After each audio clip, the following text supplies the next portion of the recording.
Bonjour mes loulous, j'espère que vous allez tous très bien. Moi, ça va. Alors aujourd'hui, on se retrouve pour une toute nouvelle vidéo et ça sera une story time. Je vais vous parler du jour où ma petite sœur a disparu. Commençons.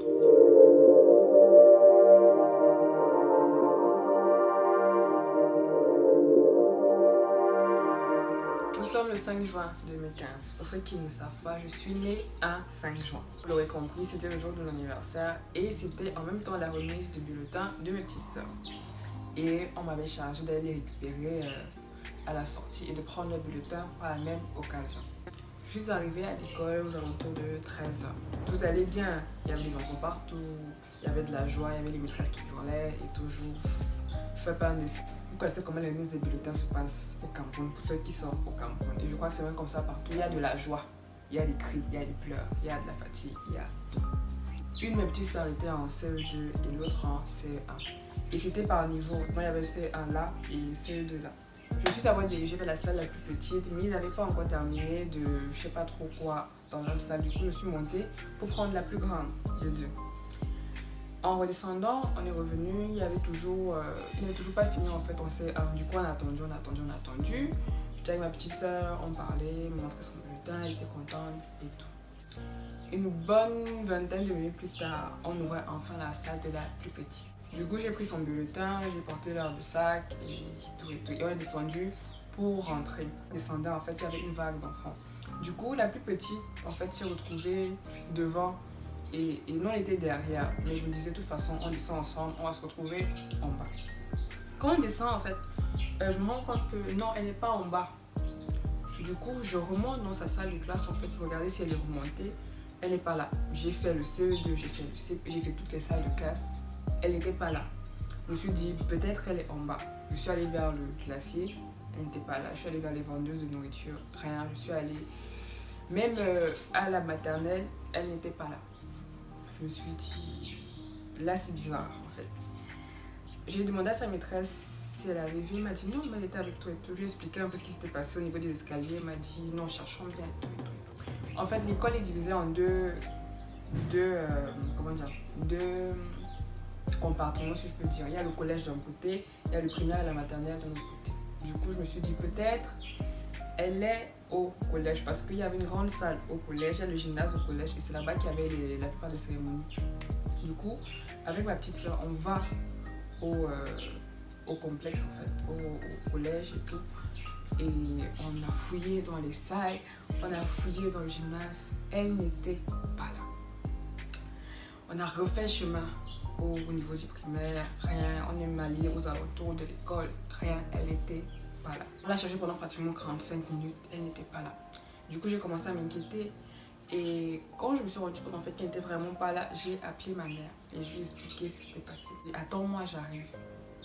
Du coup, moi j'ai commencé à angoisser, j'ai commencé à pleurer, je me suis fait des scénarios. Je me suis dit, merde, comment je peux perdre ma petite soeur? Et en plus, le jour de mon anniversaire, c'est quoi ce souvenir et tout? On était là, on fouillait comme on pouvait, on fouillait où nos endroits on avait déjà fouillé, on cherchait partout. Il y a eu des gens qui commençaient à m'aider à la chercher et tout et tout. Rien. Astrid n'était pas là. Du coup, quand ma mère arrive, en fait, elle me demande, en fait, genre, Astrid était où? Tu l'as laissé où? Je lui explique, en fait. Elle me dit, mais comment ça? Elle me dit, rentrons d'abord, je laisse, enfin, elle voulait qu'on rentre d'abord pour qu'on laisse la petite, pour qu'on laisse Manon, la plus grande des deux. Ce qu'on a fait. Du coup, quand on rentre, en fait, quand je vous dis, ça n'allait pas. Angoissée, je me disais, voilà, une enfant, ça ne se remplace pas. Qu'est-ce que je vais, enfin, j'étais dépassée. Je voulais prendre un bain et tout et tout et tout. Quand j'arrive au salon, en fait, je vois Astrid. Elle est en train de manger, genre, dans la plus grande innocence possible. Je lui demande, mais tu étais où? Elle m'explique qu'en fait, que quand elle a pris les escaliers, elle s'est rendue compte en bas qu'on n'était pas là.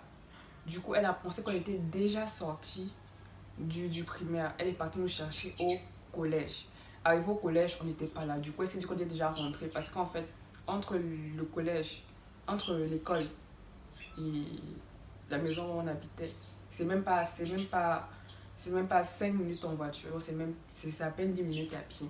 Elle nous explique donc que elle s'est dit qu'on était déjà peut-être rentré et elle pensait qu'elle nous avait perdu en fait. C'était plutôt elle qui nous avait perdu. Du coup, elle a commencé à marcher. Elle explique comment elle était toute seule en route, elle pleurait, elle se disait que peut-être elle nous a perdu et tout. Et quand elle est arrivée à la maison, elle est entrée, elle a même vu maman. Mais maman en fait explique que non, elle n'a même pas prêté attention. Elle ne savait même pas qu'elle était là. Du coup, on s'est moqué de moi, bien sûr. Heureusement, ma petite soeur, c'est une petite fille vaillante. Ouais. Il y a des fois, je me dis,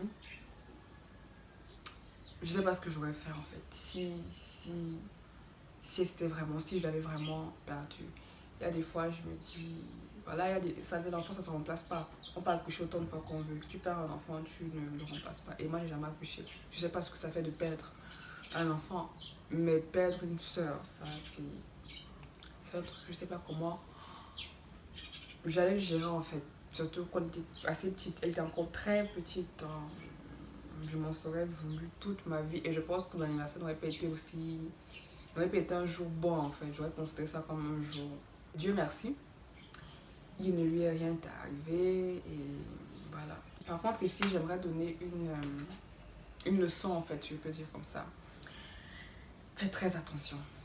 Les enfants, ça s'égare très facilement. Et il y a tellement de gens mal intentionnés. Parce que je me dis, si ma petite soeur avait rencontré quelqu'un de malsain en route, genre durant son trajet, mais je sais pas, en fait, je sais pas aujourd'hui où elle serait, si elle serait même en vie.